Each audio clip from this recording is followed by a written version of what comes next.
ওয়ালাইকুম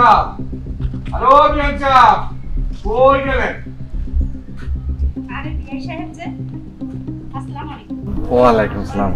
কেমন আছেন? আছি বিয়ে। আমি যে বলছিলাম ওটা কি করলেন? আরে বিয়ে সাহেব, চেষ্টা তো আর কম করতেছি না। 10 লাখ টাকা কম কিসে বলেন? কত শখ এই 10 লাখ টাকা আমি বালিশের কাভারের নিচে ভরে রেখে আরামসে মানে কত সুন্দরভাবে ঘুমাবো, কিন্তু কিছুতেই যে কিছু করতে পারতেছি না। আপনার যেমন শখ 10 লাখ টাকা বালিশের থলের বইরা ঘুমাইবেন, আরে আমারও তো শখ আমার মাইয়া আপনার এই বাড়ির বউ হইব। কত শখ কত স্বাদ করে এখন পর্যন্ত বসে রয়েছে। আচ্ছা, আমার মাইয়া কিন্তু আরেকটা কথা কইছে, যদি এই 1 মাসের মধ্যে আপনার বাড়ির আপদটারে বিদায় করবার পারেন তাহলে আরো 2 লাখ টাকা বাড়াই দিব। আরো 2 লাখ মানে 12 লাখ? অবশ্যই বিয়ে সাহেব, যত যাই বলেন আমি চেষ্টায় আছি। আজ না হোক কাল, কাল না হোক পরশু আমি ওই মেয়েকে এই বাড়ি থেকে শ্বশুর করে বিদায় করে দিব। আপনি কোনো টেনশন নিয়েন না। তবে একটা কথা কি বিয়ে সাহেব জানেন, এখনো কিন্তু মানে আমার ছেলের সাথে ওর কোনো কিছু মানে মিলেমিশা করতে দেই না। দুইজনে এক ঘরে থাকে, এক খাটে থাকে, তাহলে আবার কিছু হয় নাই কেন? আর থাকলে কি হইব, এমন গিরিঙ্গি বাঁধাইছি না, লাঠিও ভাঙবো না, সাপও মরবো না, বুঝছেন বিআই সাহেব? আর আমার ছেলে যখন দেখবো বউ তার কথা শুনে না, তার সাথে থাকে না, তখন আমার ছেলে কি আর অমনি থাকবো বলেন? রাগ কইরা বড় ঘর ধরে বাড়ি থেকে বাইর করে দিব। আর আপনি মেয়ে সুন্দর বধূ বেশে আমার বাড়িতে আসবো।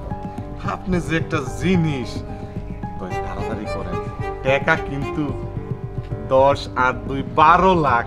আর টাকার কথা বললে আমার বুকের ভিতরে সেট করে দিয়েন না। টাকার চিন্তাই তো আমার ঘুম হয় না। আমি কোথায় কোথায় কি করব না করব টেনশনে আমি বাঁচি না। বেশ, আর একটু সময় দেন। কতদিন? আপনিই বলেন। না ঠিক আছে, আমি বলি আর 7 দিন। তাহলে কথা কিন্তু ওইটাই রইল, মাত্র 7 দিন। 7 দিন পর 12 লাখ টাকা আপনার আর আমার মাইয়া আপনার ঘরে। আমার অনেক দিনের একটা শখ আজ পূর্ণ হইল। আচ্ছা ঠিক আছে, বিয়ে এসে আসি তাহলে। আসসালামাইকুম। ওয়ালাইকুম সালাম। বাহ বাহ শাশুড়ি আম্মা,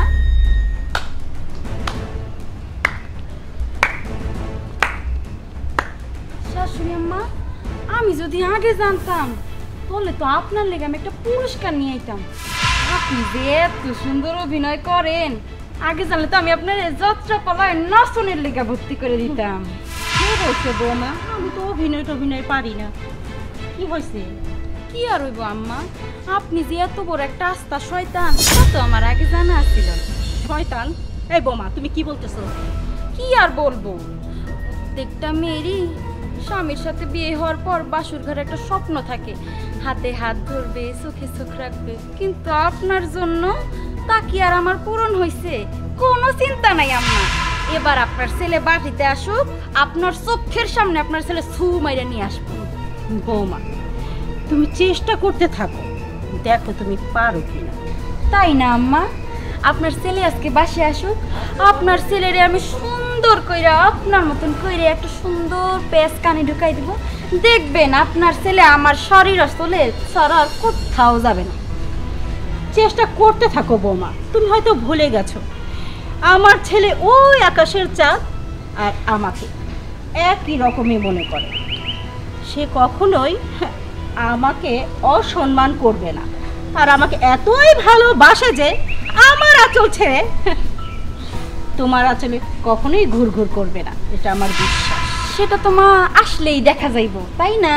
সেটাই দেখা যাক আম্মা কার আঁচল ধরে ঘুরঘুর করে। কি কথা? তোমরা দুজন এখানে দাঁড়ায় কি কথা বলতেছিলে? কিছু না, আমি তো আম্মারে জিগাইতেছিলাম আম্মার শরীরটা কি সুস্থ আছে, ঠিক মতো ওষুধ খাইতেছে কিনা, তাই না আম্মা? হ্যাঁ তাই হইছে, আম্মারে দেখা হইছে। এবার তুমি আমার সাথে ঘরে চলো। ঘরে কেন? তোমার সাথে আমার কথা আছে, তাই না আম্মা? কি কথা এখানেই বলো। এখানে বললে আম্মা লজ্জা পাবে। আসো। হায় হায়, আমার 12 লাখ, আমার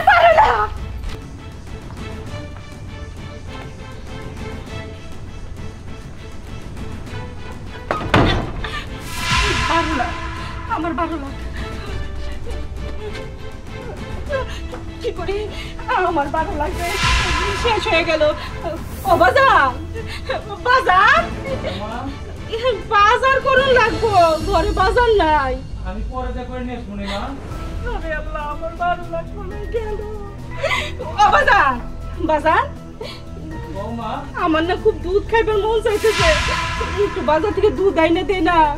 কইলাম তো বিকেলে বাজার থেকে যাই এনে দিমুনি। হায় হায়, আমার ভালো না, আমার ভালো লাগছে।